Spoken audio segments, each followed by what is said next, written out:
2023 has been a great year for FNAF, spanning from numerous book releases to the Security Breach Ruin DLC to the FNAF movie, but recently we seem to have rounded out the year FNAF with the newest FNAF game, FNAF VR Help Wanted 2. The first FNAF VR has been my favorite FNAF game since I played it back around mid to late 2019 after I got a PSVR 1 bundle with Trover Saves the Universe and FNAF VR for my 12th birthday. Now I'm 16 playing the sequel to this beloved game, and I thought it would be fun to do a video reviewing this new game, talking about everything that I liked, everything I didn't like, and things that I think could have been improved upon, and I want to discuss whether or not I think this game was better than the first Help Wanted. Before anything else, I think we should address the graphics in this game. While not the greatest looking game of all time, the graphics of Help Wanted 2 are greatly improved from the first Help Wanted, and the first one already looked pretty cool. But the game takes advantage of those graphics and throws you into some genuinely unsettling environments. Whenever I play FNAF VR, I'm always really panicky and nervous that I'm gonna get jump scared unless I see it coming. That's why I never played the Funtime Freddy level or the Funtime Foxy levels anymore, because I'm a wuss. But in this game, I didn't really find myself all that panicked that I was gonna get jump scared. Instead, I'm more panicked just about the environment that I'm in. Unlike in FNAF VR, I think one of my favorite levels in the entire game is the Funtime Freddy level. It's cool to see a nice spin of what I consider to be one of the more iconic levels of the FNAF games, so I feel like the first FNAF VR makes me worried about getting jump scared, while in this game, although the jump scares do get me sometimes, they don't scare me all that much, which is mostly because you get a lot of chances, and the game often warns you before you die.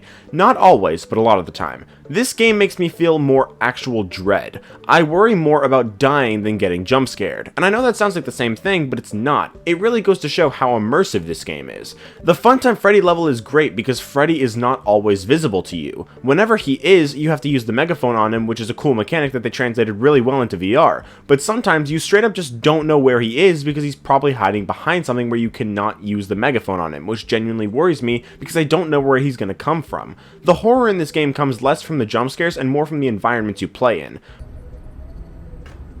What? It didn't do anything, but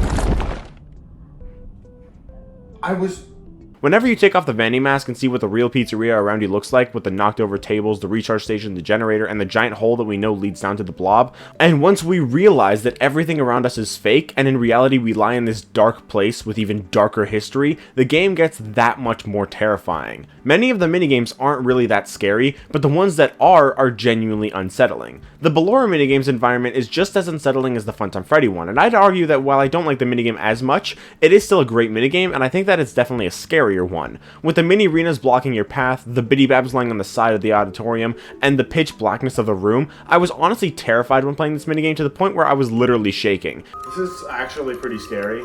This is really cool though. It's a good minigame. Even though I'm terrified. Okay. I feel like you guys, I don't know if it's easy to tell how scared I actually am. Like, FNAF games don't actually really scare me that much. Typically. Don't be shy. I am a little shy.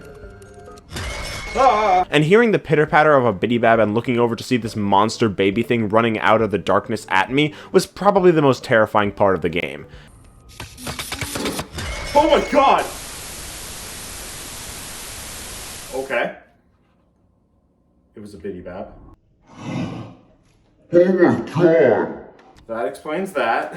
Hell, I showed a few of my friends the clip, and they got scared of it too. The video was literally muted, but they still got scared. In my opinion, the sister location levels of this game improve upon the original, but to be fair, in comparison to other people, I'm not the biggest fan of sister location. I enjoy it, but I personally think that the sister location levels in Help Wanted 2 improve upon them, and are some of the best levels in the game. I've already talked about the Ballora and Funtime Freddy levels, but the game even gives us something brand new set in the sister location office. Baby's level is absolutely terrifying. It mixes a bunch of different concepts and does it really well, but the level does a great job at keeping you on edge. And at the end, when Baby started walking towards the office, I really panicked. I don't think you can really understand just how terrifying the game is if you're not in VR. The sheer size of the animatronics, especially Baby in that level, is so intimidating. DJ Music Man is also intimidating when he gets in your face, but he's a bit less threatening just because he's never really done anything that horrific throughout the series, although he is one of my favorite characters in all of FNAF. But Circus Baby is a 7-foot animatronic clown girl who lured in a child with ice cream and then ate her with her stomach.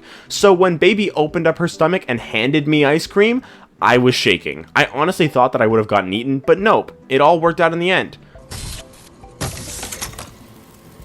What?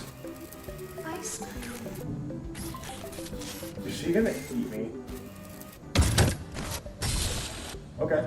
So while there are less scary levels in this game, I think the levels that are scary are some of the scariest. The Funtime Gang level is also pretty scary, mostly just because of Funtime Foxy. Funtime Foxy can come from either door, and I didn't know that at first, so the first time he came from the left door, I just didn't shut the door in time, and I was genuinely shocked. There was another time when I shut the door just in time, but I'll tell you, there's not very many things like watching a giant robot fox sprint directly at you at super speed. The Funtime animatronics aren't really that big, especially to me as I'm taller than two of them, but in this game, you feel small, and the animatronics all seem massive and intimidating. Outside of just the sister location levels though, there are other levels that are pretty scary, like the Endo Warehouse and the Carousel. The Endo Warehouse wasn't one of my favorite levels, but it was a pretty cool one, and it was definitely pretty stressful. This game uses darkness a lot for its horror, but it does work pretty well. The puzzles in the Carousel level are pretty interesting, but having to perform them while in a dark carousel with moon around you makes the level really fun to play. Pretty much all the levels of this game are pretty fun to play, and what adds to them is the variance and replayability. There's multiple different things that can happen in most levels, and everything that does happen is completely random, making the levels different every time you play them. This allows for a lot of replayability as you're not just playing the same thing every time, kind of like Build-A-Mangle and Trick or Treat in Curse of Dreadbear, which are some of my favorite minigames in all three FNAF VR experiences. Sure, you know how to do it, but you can't just memorize exactly what's going to happen. You still have to pay attention, and with everything constantly being different, even if you die and just restart, it makes the levels a lot more fun, and just slightly more difficult. With that being said though, unlike in the first FNAF VR game in Curse of Dreadbear, the game is mostly pretty easy. I realized while editing that for parts 4 and 5 of my playthrough, I barely died, if at all. There are a couple levels that can be pretty challenging, like the food prep minigames in nights 4 and 5 of Fizzy Faz, just because it's easy to mess up, and Balora's minigame can also be pretty difficult. Even those levels though are not really that hard. There's some levels I died a bunch on, but not because they were hard, more so because I was just being stupid or making dumb mistakes. I feel like the game is lacking the challenge that the first game had in some levels, like some of the Night Terrors and in FNAF 1. Many of the levels in the first Help Wanted and also in Curse of Dreadbear were pretty difficult, but in this game pretty much all the levels are pretty easy. Sure, you may die a few times, but rarely will you get stuck on a level, or at the very least, I didn't. I just think the game should have been a bit more challenging. The game is super fun though. Not every level is scary, but the scary ones and the non-scary ones are pretty much all fun. The Endo Warehouse, like I said, wasn't one of my favorites. It was a bit less fun and is probably one of my least favorite minigames to play, but it is still fun even if it's not as fun as some others. I also think that while decorating Roxy and the staff bots was cool, it was less fun than other levels, but it was still pretty fun. Even the least fun minigames in Help Wanted 2 are still fun to play. The lows are way higher than the lows from the first game, and I think the highs are about on par. With all that being said though, what about the story? Before I finished the game, I heard a lot of people saying that the game was a bit bare bones in terms of the story, and I think I can agree with that. There's a decent amount of lore, but the game doesn't have all that much in terms of the events within it. What was good about FNAF VR 1 was that there was constant story being told with the tapes, but in Help Wanted 2, there's only one minor and vague thing at the beginning, one pretty big reveal around midway through,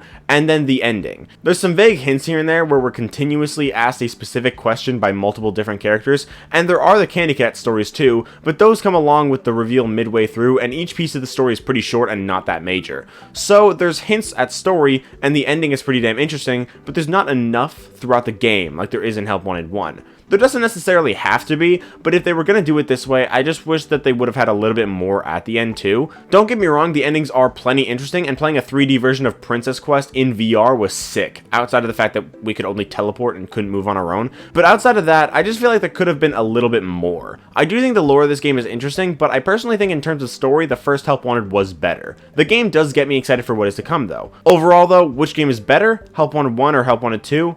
I'd personally say that the story of Help Wanted 1 is better, but the story of 2 is still pretty good. The gameplay of 1 had some really high highs, but some decently low lows. The gameplay of 2 had some very high highs, and some high lows as well. The worst parts of Help Wanted 2 are still fun to play, but the worst parts of Help Wanted 1 kinda aren't. Personally, I think in terms of gameplay, Help Wanted 2 is more fun, and while the story isn't quite as good, it's still good enough that it doesn't bring this game down from above FNAF VR Help Wanted, labeling Help Wanted 2 as my new favorite FNAF game, and placing it at the top of S tier on my FNAF games tier list. I really hope there ends up being a DLC for this game, as I think there's a lot that they could do, maybe some more with the scrap animatronics or something, but we'll have to see. But that's everything there is to talk about in this video. I hope you guys enjoyed, and if you did, make sure to leave a like and subscribe if you want to. Let me know what you thought of Help Wanted 2 in the comments down below, and let me know if you guys agree with my review of it. But that's all, and I will see you all in the next video. Bye guys!